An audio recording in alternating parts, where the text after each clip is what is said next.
ये लोग इतने बिजी है कि अभी इंटरव्यू देना या फिर अपनी रियल लाइफ बताना इनके पास ये पॉसिबल नहीं है। मतलब इतने प्यारे सीजन में अगर आपका एक्सीडेंट हो गया और आप बैठे हो, मतलब काम बंद है आपका, ये दिक्कतें होती है ना। बहुत परेशानी होती है बहुत सर। तो आपका तो सीजन नहीं है फिर भी। सीजन ही है, साल भर में एक बार आता है। श्री राम दशहरा साल में एक ही बार आता है। और इस दशहरे पे ही हम लोग की जो कुछ कमाई है इस दशहरे पे ही कमाते हैं, उसी से अपना गुजारा करते हैं परिवार का और अपना। 50 में मांगते हैं, उनको कुछ शर्म नहीं लगती इस चीज से। 50 में क्या है आजकल भैया, गुटखा खा के फेंक देता है इंसान। ये कलर और ये पन्नी वन्नी तुम ही लगाते हो या कोई और लगाता है? हम भी लगा लेते, पापा भी लगा दो। ड्राइंग ड्राइंग कौन बनाता है? बुआ।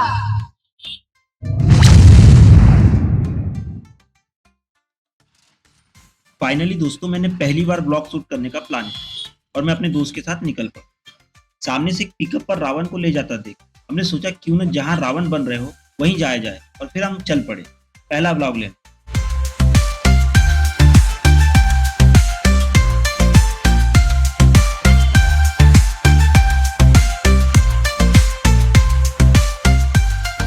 शोर इतना हो रहा था कि मेरी आवाज भी समझ नहीं आ रही और वीडियो की क्वालिटी भी डल थी। बिना कैमरे के सेटिंग मिलाए अनफिल्टर्ड सा लग रहा था। हमने थोड़ा माइक लगाकर भी ट्राई किया, फिर सोचा बस कारीगरों की क्लिप और आवाज ले लेते हैं, बाकी वाइस ओवर कर देंगे। दोस्तों, ये मेरा पहला ब्लॉग है और पिछले 10 सालों से मैं भोपाल में रह रहा हूँ, पर कभी ट्राई नहीं किया ब्लॉगिंग, और 2 सालों से यूट्यूब पर काम भी कर रहा हूँ। कई बार सोचा वीडियो बनाऊं, अपने व्यूवर्स को कुछ नया दिखाऊं, लेकिन प्लान ही रह गया और कुछ नया दिखाने के चक्कर में आज तक कभी बना ही नहीं पाया।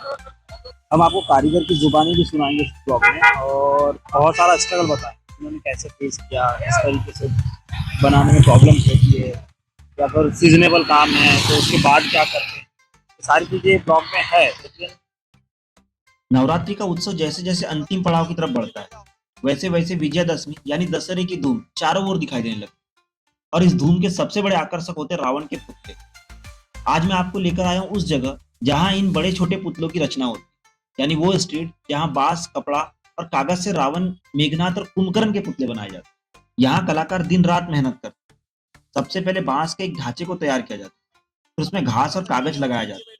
इसके बाद आती है सजावट की बारी। चमकीले कागज, रंग बिरंगे कपड़े और सोने चांदी जैसी झलक देने की सजावट देखने में इन पुतलों के चेहरे को इतनी बारीकी से रंगा जाता है कि रावण की मूछें, उसके 10 सिर, हाथों में शस्त्र, सब कुछ इतना ओरिजिनल बना दिया जाता है कि लगता है जैसे रावण असली में सामने खड़ा हो। यह परंपरा एक उत्सव नहीं है, बल्कि हमें एक नया मैसेज देती है कि बुराई कितनी भी बड़ी क्यों ना, अंत में जीत हमेशा अच्छाई की होती है। और पता नहीं कितने रेपिस्ट और गुनहगार बाहर घूम रहे होते और हम रावण को जलाकर एक संकल्प लेते। पर ये गलत है दोस्तों। ये सिस्टम हमारे त्योहार को बस फॉर्मेलिटीज के लिए मनाने को कहता है, क्योंकि हमारा सिस्टम इस सोनम वांगचुक जैसे इंसान को सराखों के अंदर और पता नहीं कितने असली रावण जो बाहर छोड़ दिए हो। इन छोटे कारीगरों को हेल्प और सपोर्ट के लिए एक लाइक जरूर करना दोस्तों। चलिए इनके हालचाल, इनकी मुंह जुबानी सुना। ये लोग इतने बिजी है कि अभी इंटरव्यू देना या फिर अपनी रियल लाइफ बताना इनके पास ये पॉसिबल नहीं है। लेकिन ये लोग चाहते हैं कि आप हमारा इंटरव्यू ले लो और वॉइस ओवर करके डाल दो, क्योंकि कोशिश नहीं करना इनसे इतना पॉसिबल नहीं हो रहा है, क्योंकि तुरंत में जवाब नहीं दे पा रहे। बस कहानी को बिग थ्रू के थ्रू ने बताया है। भैया मार्केट तो इसका 1 दिन का रहता है, दशहरे तक का, है ना। तो बनाते हम 2 महीने पहले से हैंगे, तो उसके लिए हमारे लिए बहुत मेहनत लगती है, पूरी रात दिन हो जाती है। और जब बारिश हो जाती है ना तो उससे हमारा बहुत नुकसान हो जाता है, पर हमें इतनी कीमत नहीं मिल पाती है बारिश के कारण। हमारा नुकसान तो हो ही जाता है, प्रॉब्लम हो जाता है, बाकी कस्टमर ग्राहक तो हमारे अच्छे आते हैं भगवान की कृपा से, पर इतनी लागत नहीं मिल पाती बारिश के चक्कर में। कहानी खराब हो जाती, उल्टी हो जाती कहानी। रावण ऊपर हो या हम रावण के ऊपर। पर हम लोग अफसोस ऐसे नहीं करते, हम लोग सब एकता बना के रखते हैं, पूरा परिवार ही है जो हम लोगों का, इसलिए दुखी नहीं बनाते हैं। अब तो मतलब ग्राहक लोगों ने ये चीज कमजोरी समझ ली है, दशहरे वाले दिन सस्ता देंगे, पर ऐसा ये सोचते हैं जो लोग दशहरे वाले दिन सस्ते देंगे, पर ऐसा नहीं करना चाहिए। हमारी मेहनत का उतना तो मिल जाए हम लोगों को जितना हम लगाते हैं।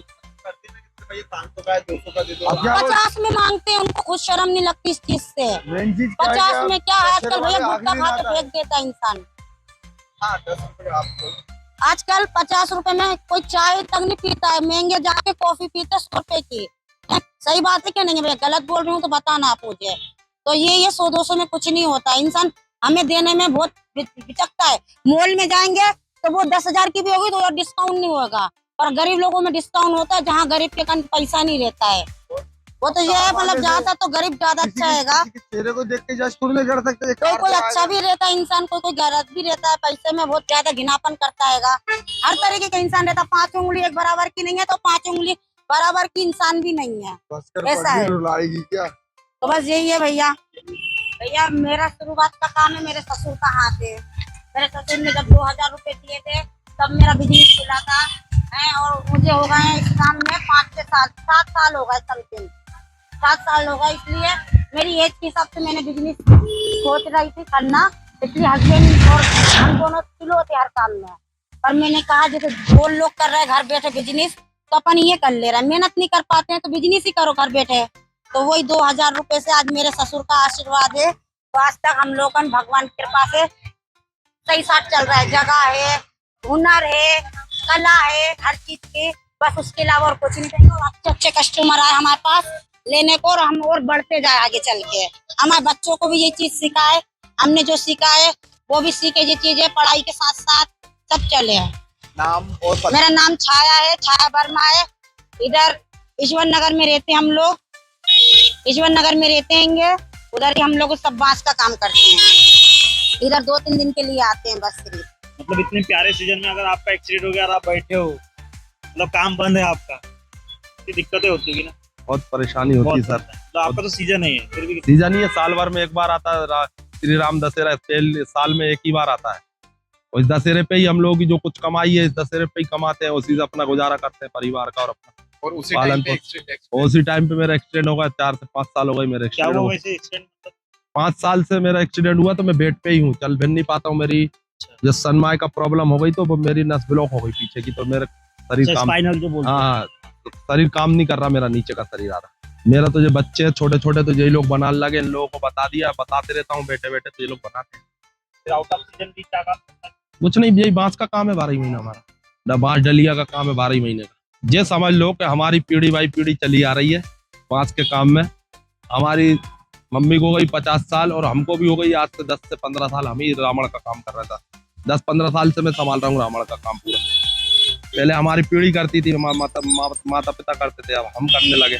नाम मेरा है ब्रजेश बड़ेले, 12 नंबर पे मैं रहता हूँ, multi number 115, block number F1। और मेरी दुकान है गुलमोहर ईश्वर नगर। समय इतना खराब है कि बारिश होने वाली है, कारीगरों की मेहनत इतनी ज़्यादा है कि 2 दिनों में स्टॉक भी उठाना है, और बारिश कभी भी हो सकती है। बारिश आने के बाद इतने बड़े बड़े रावणों को पन्नी में ढकना बिल्कुल मुश्किल सा है। इस ब्लॉग का अंत यहीं करते हैं, मिलते हैं आपको अगले ब्लॉग।